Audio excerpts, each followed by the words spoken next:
Hey guys, I just wanted to pop in at the beginning really quick. Um, if you know, I was having computer problems for a little bit, and now that everything is loosened up and I have my computer back, I was going back to finish editing the Hispanic, or excuse me, the Latin X author character review vlog part 3 for the Cemetery Boys, and all the footage got corrupted. So I deleted it, and I was like, that's fine. I have all my footage on my phone. I'll just start editing it from scratch. So annoying, but it's fine. Well, I'm missing the intro. So I must have deleted it off my phone, or something must have happened. I don't have it saved, and all my YouTube videos had gotten deleted when we tried to copy over my files. Um, Everything else got saved, but for whatever reason, the YouTube file didn't. So, yeah, this is our intro. Again, I'm sorry. It's just my voice and probably a picture of my face. But this is the review of uh, Aiden Thomas's Cemetery Boys and how I felt about it. I hope you enjoy. Hey guys, so this is gonna be my review of Cemetery Boys. This one I know was much less vloggy than my other two videos. This is pretty much just a review one. Because I didn't feel moved enough to hop in and say a vlog. I did have one instance where I thought about it, but it was really short and my thought was at work, and I didn't want to run into like the break room or a closet or something to just film a really small short clip. So like I wrote down my thought in a note on my phone, which I will read to you guys. So, and that was it. That was my only like random thought that would have been like a clip for the video. I I first want to say that I'm not saying that I did not enjoy the book. I greatly enjoyed this book. It was nice. It was fantasy. It was the first. So I've said multiple times at this point in this channel that I do not do horror. I don't like horror at all, whether it's a movie, a book, a game I'm warming up to, but sometimes I'm still too scared. So it's kind of just not my thing. This was a paranormal story with spirits, as they say, or ghosts, as Julian says, uh, that I could enjoy because it wasn't scary. It had spirits, because I do like watching. I've also said this. I enjoy watching Ghost Adventures or shows like that, um, or like shows about haunted houses and like histories or whatever, and like people telling their story about it. But it's not like The Exorcist or something like that. So I could enjoy it, and I like this. I like this idea of like a ghost story that has ghosts in it or spirits, but it's not scary. So I enjoyed that. My like fantasy paranormal heart was like, oh yes, love. So I enjoyed this greatly. Um, in the sense of like enjoying the book, the story um was nice, and it did take me close to the end to figure out what was happening, what the big bad was going to be. So the suspense part, in the sense that like trying to find out who the villain of the story is, was handled very well, because at some point in the story, because again I listened to this, at some point the story was so compelling because we did kind of not veer away, I'm trying to find the bad guy, but it ended up not being the focus for a little bit, and I forgot that that was part of the story, which is not a bad thing. It was a good thing because it was light and enjoyable, though we touched on some tough stuff. And I enjoyed that. I enjoyed that, like, almost change of venue kind of thing. And then when we got back to it, I was really quickly it was building up and I was quickly seeing, and then I realized like a chapter or two before it got revealed, most likely who the bad person was going to be was my guess, and I was right. Um, so I'm glad that we had kind of like the change of venue, because I feel like, which happens a lot of times to stories to me, I figure out who the bad guy is, and then I'm just like, well, let's just see how if I'm right, kind of thing, versus like enjoying the story and then figuring it out closer to the end, and I'm like, oh, let's see if I'm right, in the sense of excited because I know they're gonna tell me soon anyways, versus figuring it out by like mid book or like beginning of book sometimes, because sometimes it's just obvious, and I'm just like, well, yeah, I knew it already. Like a lot of that time that happens with me with movies, I will realize who the bad guy is at like really close to the beginning of the movie, and I'm just like, man, when they finally tell us, I'm like, I already knew, whatever, kind of thing. So I enjoyed that the the focus shifted, so I didn't have to think about it. And then when we shifted back to the original, I was like, oh yeah, this person, but this person is that guy, and that was right. So I enjoyed that. Talking about the point of why I started doing this little series, uh, of and I've actually talked about this in some of my writing blogs. I don't know if I'm going to change the title of this series because this book brought out a point where it doesn't actually match my series name. My series name is Hispanic Authors and slash Character Vlog Review. The main character in this story is Cuban American. And then the best friend, she is, I think they said Dominican Republic American, and then uh, the love interest is Cuban American. So, and actually, I take that back. The main character is half Cuban American, half Mexican American, which you find out later in the story. But they really only talk about their Cuban American heritage. Um, that one is much more face forward versus Mexican American heritage, uh, which was nice. So I'm thinking of changing it to Latinx something or having an anagram with Latinx instead. So the point of, do I relate to the main character? Partially. Now, that is because I am not Cuban American. She or no, she being her friend, uh, she talks about like her time on the island, or like her referencing like her parents being on the island, which was not something that was relatable. Uh, yeah, is it Javier, or I always forget how to say his name. Let's look at it. Uh, Yadiel, with a Y. He talks so much about his Cuban ancestry. He refers to his grandmother from what I would assume is like a Cuban slang for grandmother.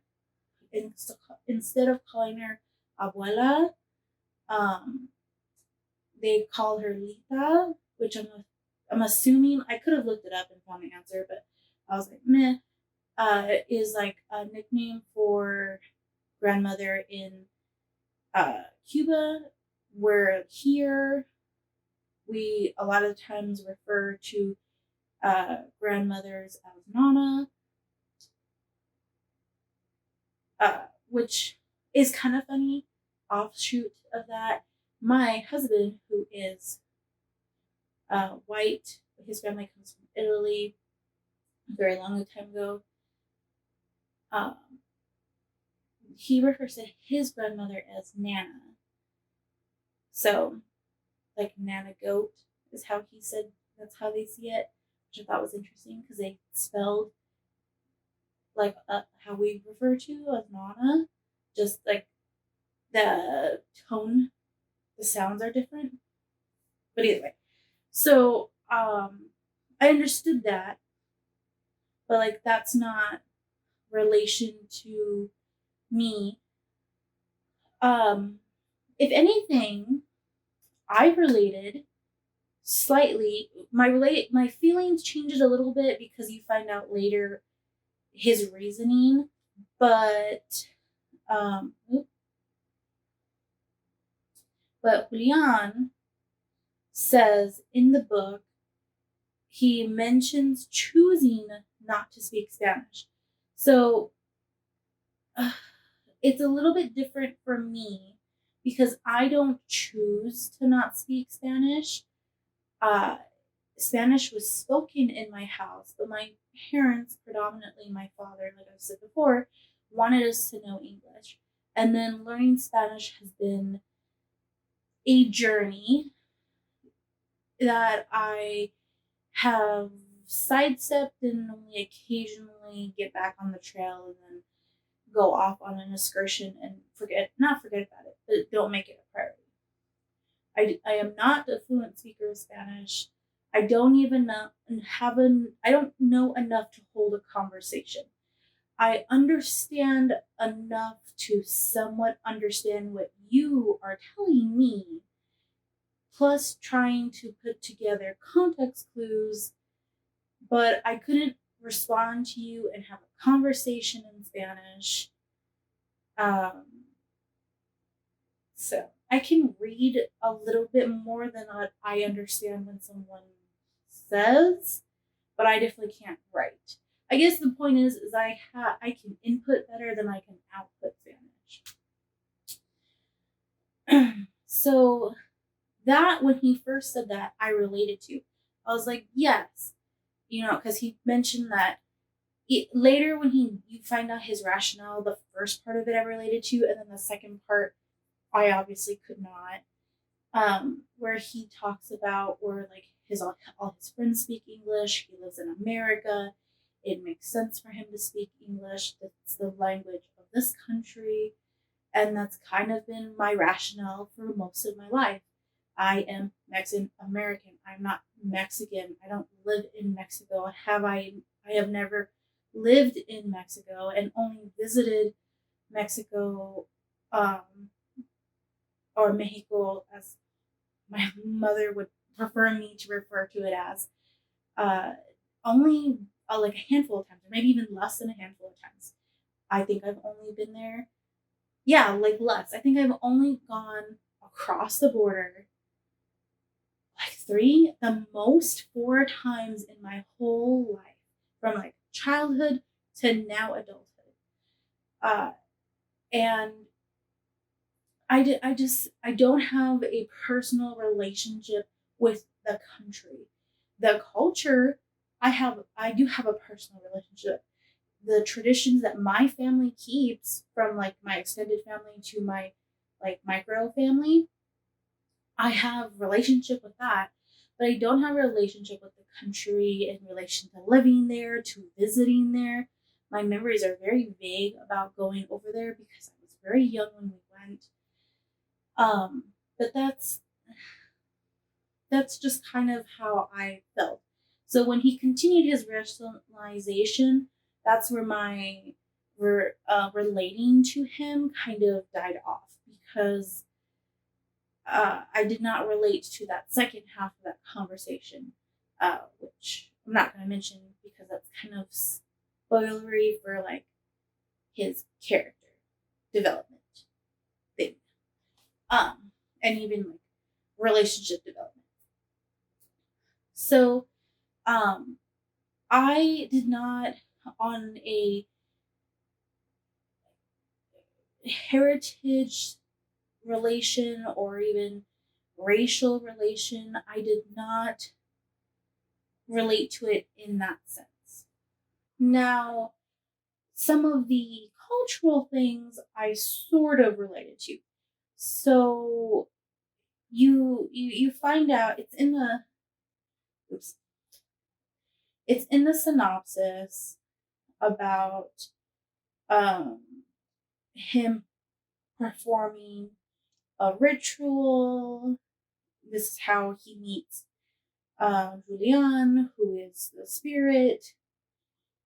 And it's like right away, it's in the first chapter. They call themselves brujos and brujas, which means witch in Spanish. Some of the customs that they do, because this kind of has a big focus on Dia de los Muertos.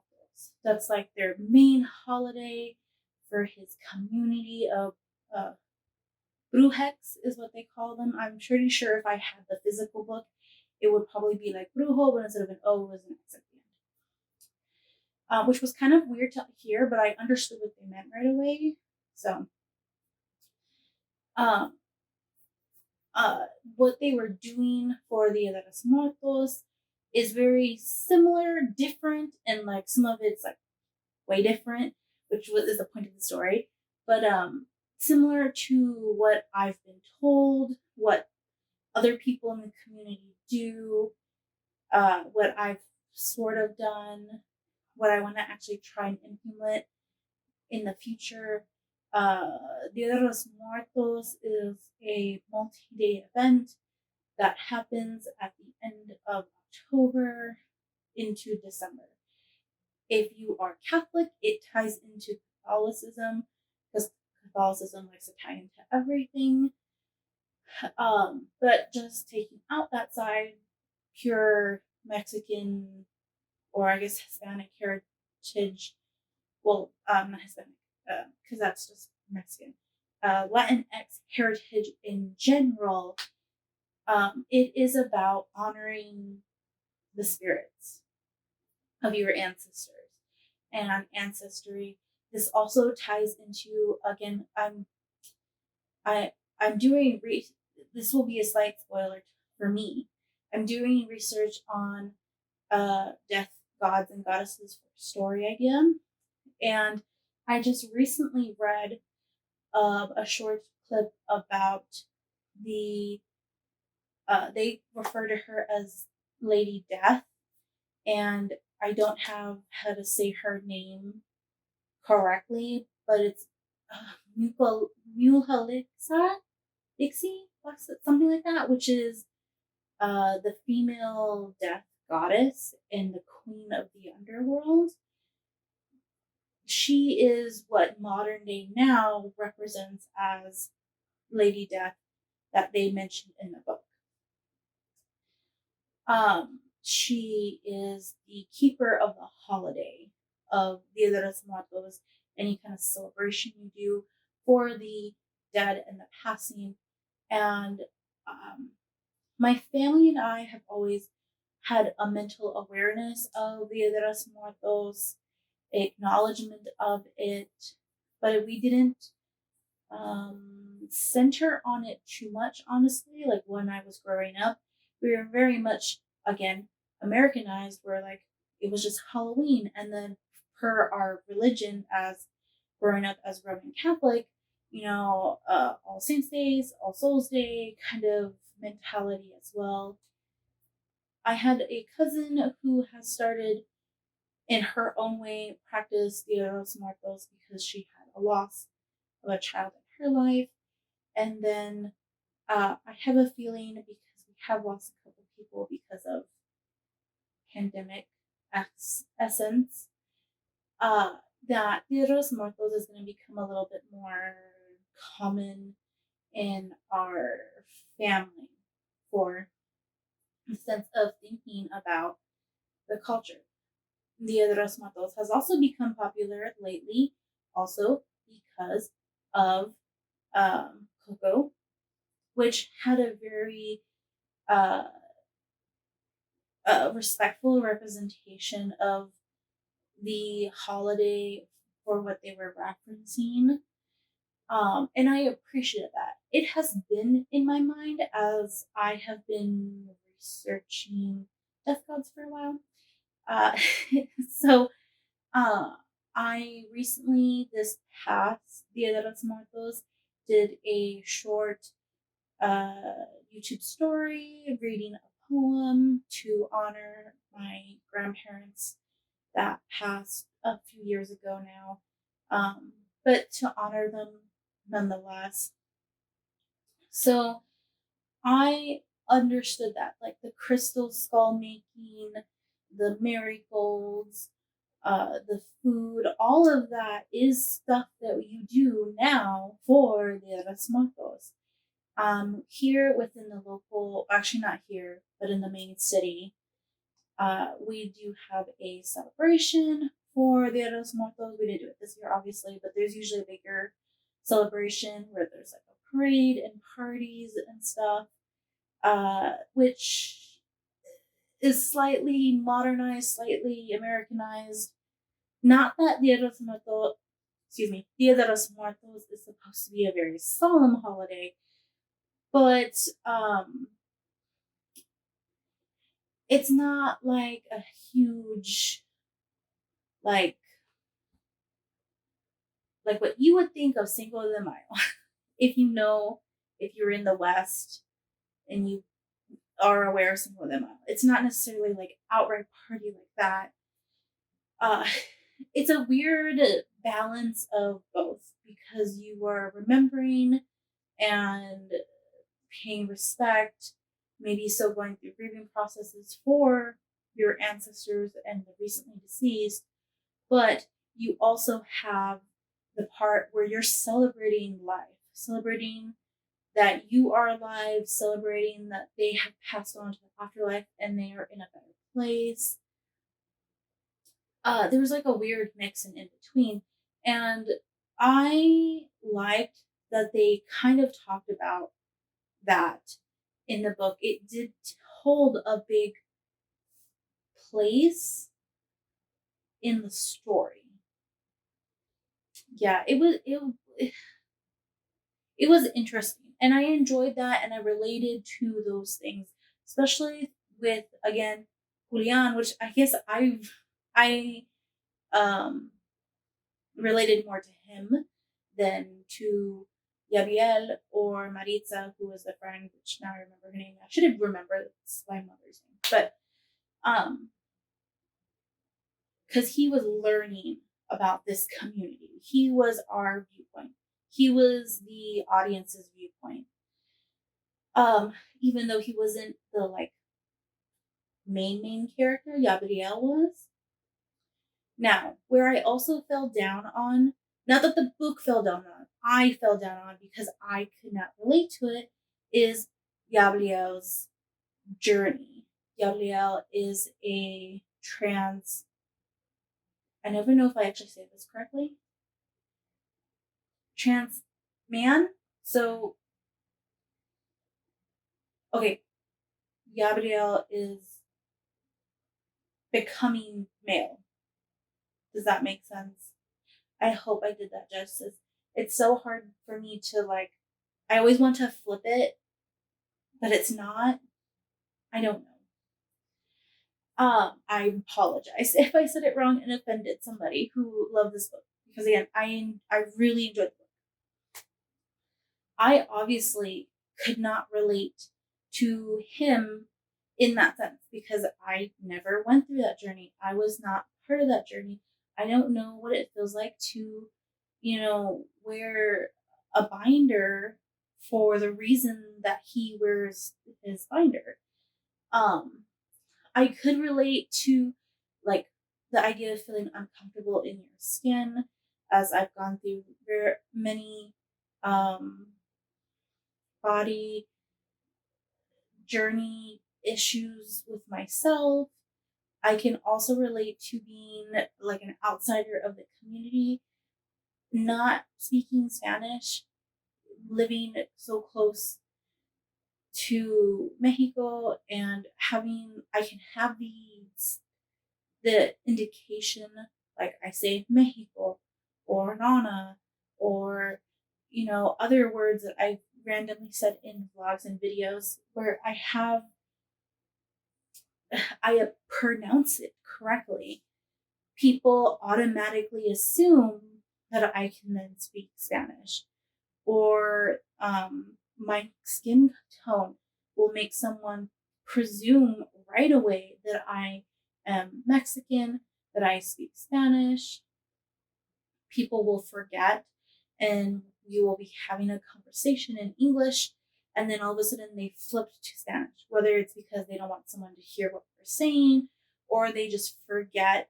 My grandmother does this because as she's getting older, she um, is uh, it's easier for her to speak in Spanish than it is in English. Not that she's ever had a problem with it. I think she's just comfortable, and as she gets older, it's just natural for her to flip over. So it can be alienating in that sense because I don't speak it. And I already have problems with English, having a learning disability, being dyslexic, my mind already working differently. Learning the second language has been difficult. And then also my own childish things that I probably am still dealing with that I will maybe never figure out. I don't know. I have issues. um, I can understand that in that sense of being like an outsider and how he feels. Uh, but I couldn't relate to his journey, and I think that is something that for me doesn't make this like an amazing story. So I rated the story a 4 on Goodreads, and probably when I go to Storygraph, because I prefer to do it on my computer, I'm probably going to rate it a 4.5 because it is a beautiful story. And I read a lot of reviews afterwards, and they were very touching reviews. And I can see where the right young adult or even adult this book is given to, especially someone who is in the uh, LGBTQ, LGBTQ plus T plus whatever, right? Anagrams. um, in that community, this would be amazing and so helpful and so grateful, and not just for the Latinx community.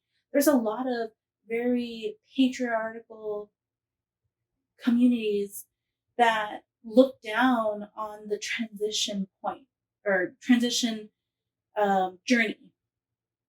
And this story would be so amazing because the family and themselves go through a journey on the side where you keep like referencing and touching back to it. And it's beautiful. And I truly enjoy that. My rating is just because of me, because I cannot relate to Gabrielle. And that made me seem as an outsider in the story, in the sense of like I was not going on the journey with slash as Gabrielle. I felt more again, I related to Julian more. I felt like I was viewing the story's journey from his viewpoint, not Gabrielle's. And that's just because that's how I felt, and that's how I felt. It didn't impact the story at all. Again, it was wonderful, and I think it being given to the right person would be so helpful and so wonderful for their journey, or for the start of their journey, the middle of their journey, the end. Like just just wonderful and beautiful. And they did it to me so well. Again, I'm not in that community. I don't know the actual struggles. I don't know if there was some problems. I'm sure there wasn't because there's only really been very good reviews. That's where I will stand. On Starcraft, I'll give it the 4.5 because I really did enjoy it. I'm only not giving it a 5 because I could not be in the mindset of Gabriel. And it has nothing to do with him being a man. It has everything to do with that I could not relate to his struggle at really any point, besides being an outsider, which is why I give it the half point. Versus, I'm not your perfect Mexican daughter. I related to that story so much. It was about a Mexican American girl. The only part that I didn't relate was that her parents were immigrants, but I have friends that were like that. I know people that were like that. It was much more closer to home, even though she did not live here in Arizona and she lived up north. But I also know the struggle of, like, I've had older cousins that have gotten married and moved away for jobs or their partner's jobs to northern countries, and the struggle of being really far away and how distancing it is from the culture versus living here and Mexico being, just, a few hours drive away. I related so much to that on so many levels. And for Cemetery Boys, I really only, like I said, related to Gabriel on one thing. And that did not allow me to view the story in his viewpoint when he was the main character. Um, and the story was told from his viewpoint. So that is why I'm giving it a 4.5. Now, I just have to say, because it just made me feel gross. And this is just, and I'm going to actually, I'm going to talk about something in the end. So I'll actually put it as a spoiler. But, um, yeah, let's just start here. This is going to be a spoiler. Um, so as I've been working in healthcare, even in movies, when I see this is something that bothers me so much now because I work behind the scenes. So in the end, where they're at the hospital, um, first of all, um, the friends holding him down, uh, would not stand for very long. There are people constantly walking around, and I am not the only one with this habit. If I am walking down a hallway of rooms with patients, I will look or side glance in every single room because I have been trained to keep eyes on patients. If I saw something like that happen in a room, I would be like, hey, what's going on? Or go get another staff member, and that two of us would go into a room. So that would not be happening.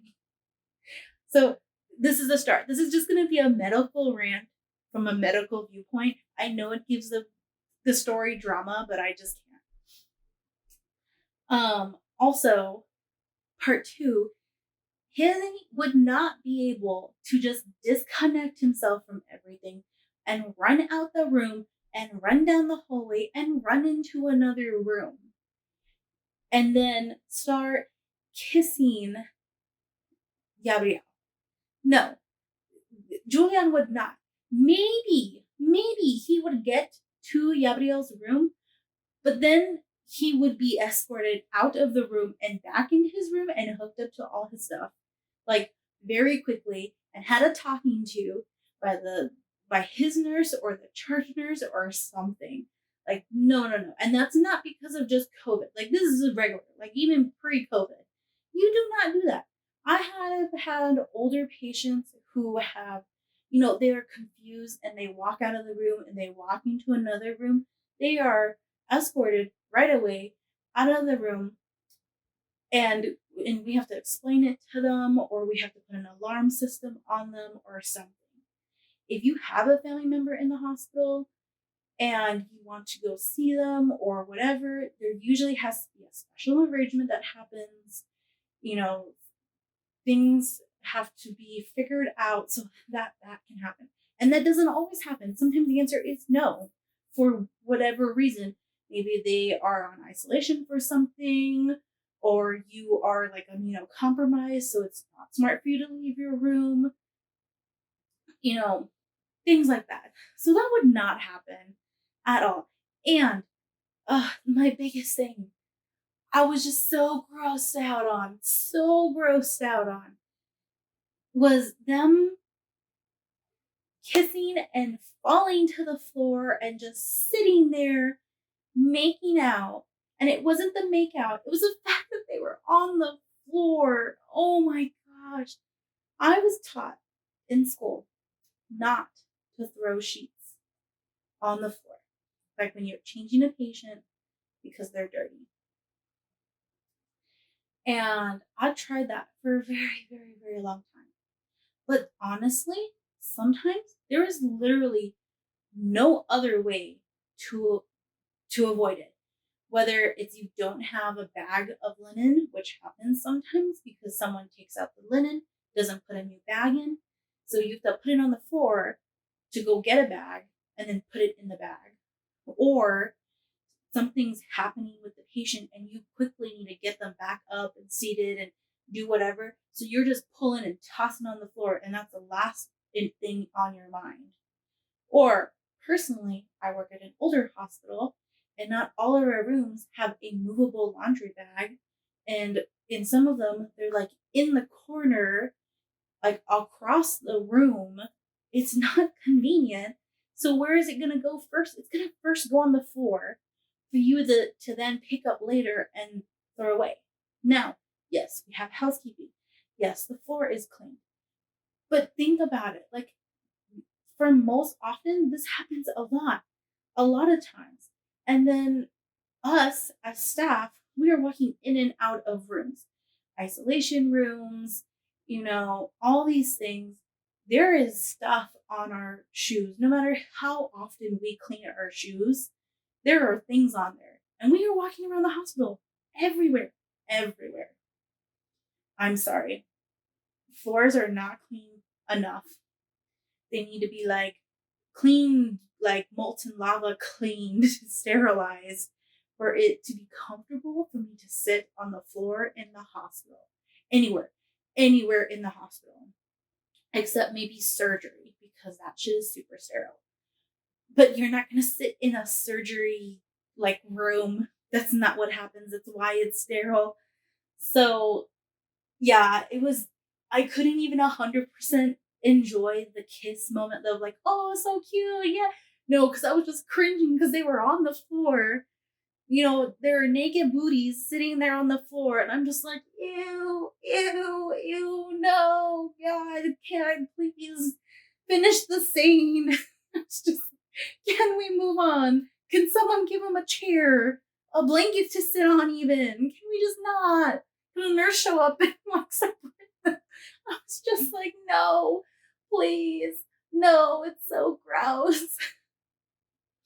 So, okay, this is the end of my medical like cringe rant, where like because of my medical knowledge, the story was ruined at the end right there. So yeah, there's a yeah background for you medical wise. Do not sit on the floor of the hospital. Do not sit on the floor of the hospital anywhere. Do not let your children sit on the floor of the hospital. It's gross. Even if it was just cleaned, it's still gross.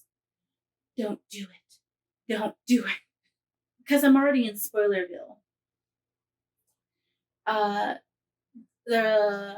In reference to me saying that like I related to Julian, but then I stopped my relating to him.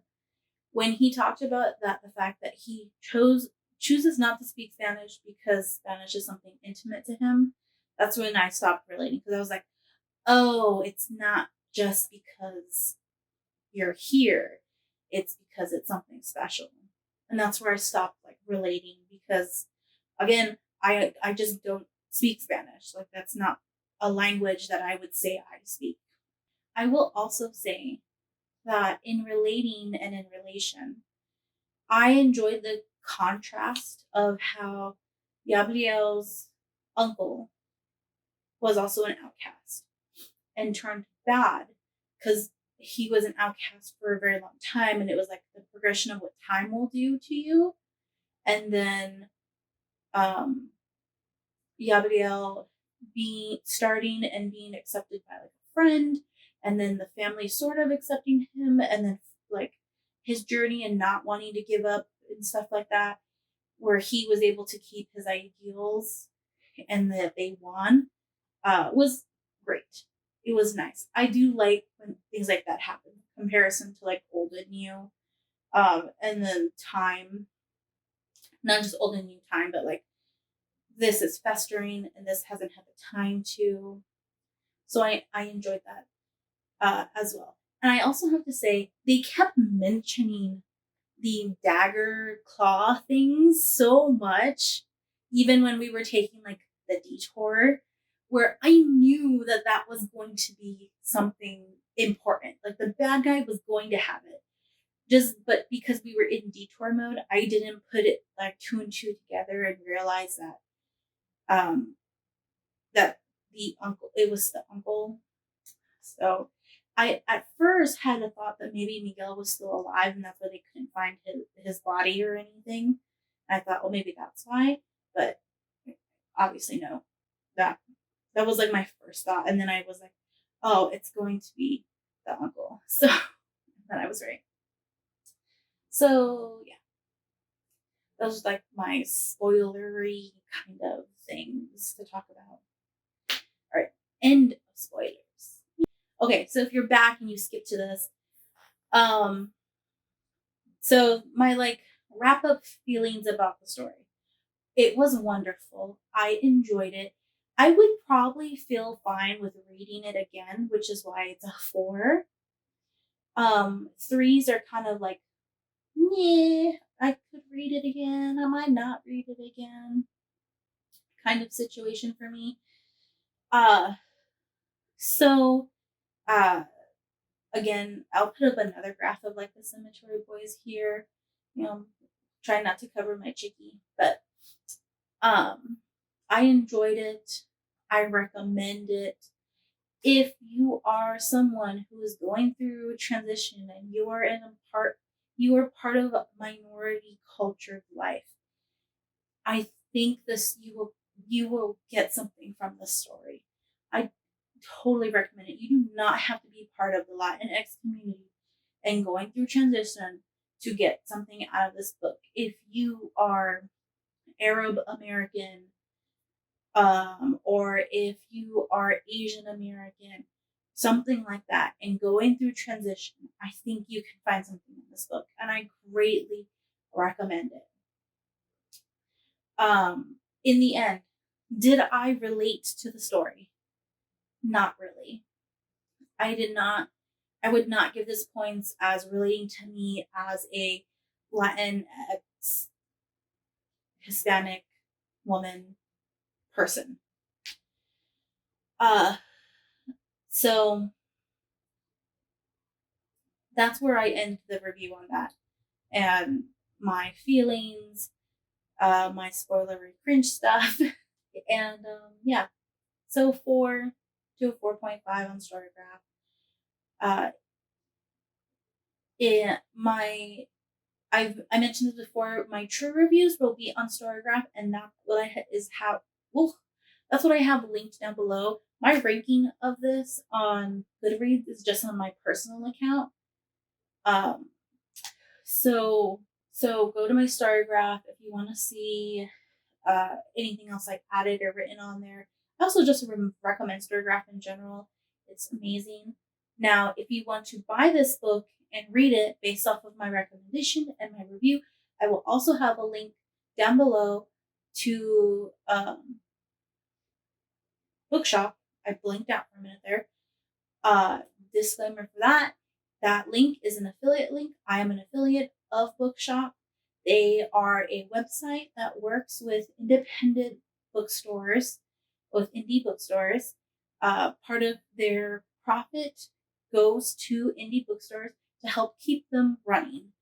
Uh, if you go on to Bookshop, whether you make an account, which I recommend, or you don't make an account, you can also you can pick whatever local bookstore that has a partnership with Bookshop to buy from them, and they will directly get the proceeds. If not, and you choose just to go through Bookshop in general, it goes into a pool of money that they have that they distribute to multiple indie bookstores as equally as they can.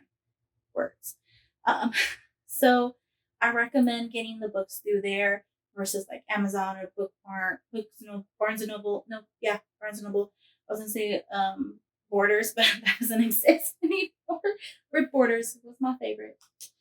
I recommend going through there, not just because I'm an affiliate, but I truly believe in what they're doing and their message. I will also put an extra link directly to Cemetery Boys.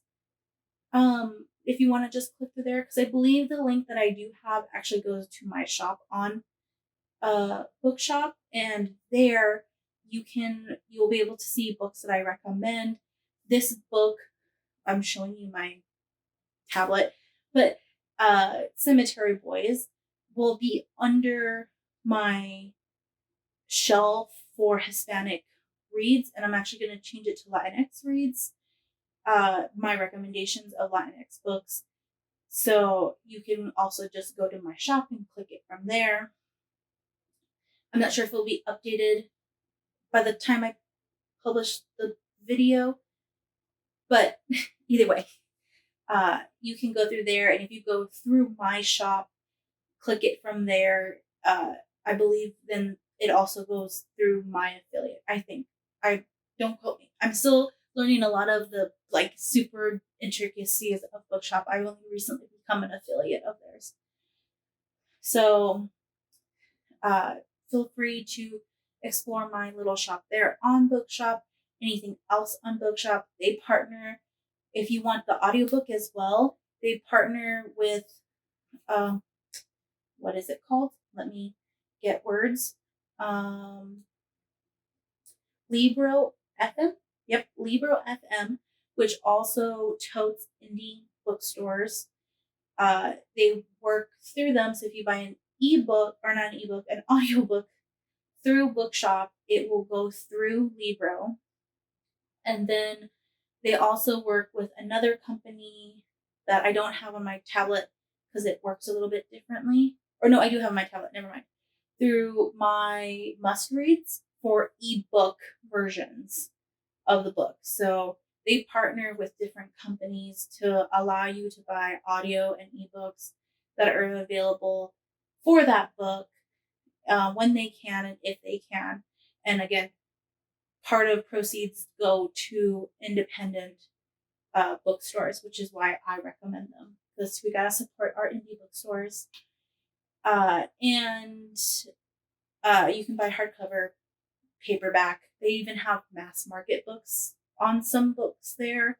So just look at your options. Sometimes if you look up a book, it'll have multiple ones. Sometimes that's because you can click one and that's for like paperback and mass paperback. And then the other one is like hardcover and then ebook and then audiobook. Like they're arranged sometimes in multiple options versus just like one option with everything. It's still a new site. They're still growing and learning as well. So even with that said, I truly enjoy the message. Their staff is wonderful and very nice. So yeah, I recommend if you want to get this book and you want to read it, check out Bookshop. Even if you don't want to use my affiliate link and you just look up Bookshop in general, again, I recommend doing it. Pick your local indie store to support or just support the pot of indie stores in general. So that's it for now. Again, my name is Dolores Medill. I'm a writer going on a journey to try and get traditionally published. I do writing vlogs, life-ish vlogs. I do gaming on the channel. I try to connect gaming and writing together. to make a storytelling experience. I also do these kind of reviews. I haven't picked the next book, but you can leave not links, recommendations for books that I should read. And maybe your book will be featured in the next one for the next quarter. I also do unboxings every month of the Scribbler box. You can find the playlist down on my channel. And I do writing tags so you can get to know me. You can get to know my main story, which is Project Elf. If you want to see me more personally, I do lives on this channel as well, writing sprints here and gaming content on my Twitch. So I hope you enjoyed this review thing. That wasn't much of a vlog, but yeah, I will see you guys next time. Let me know what you thought about the story. Give me some recommendations, and I'll see you at the end of the next quarter. All right. Tell stories and prosper.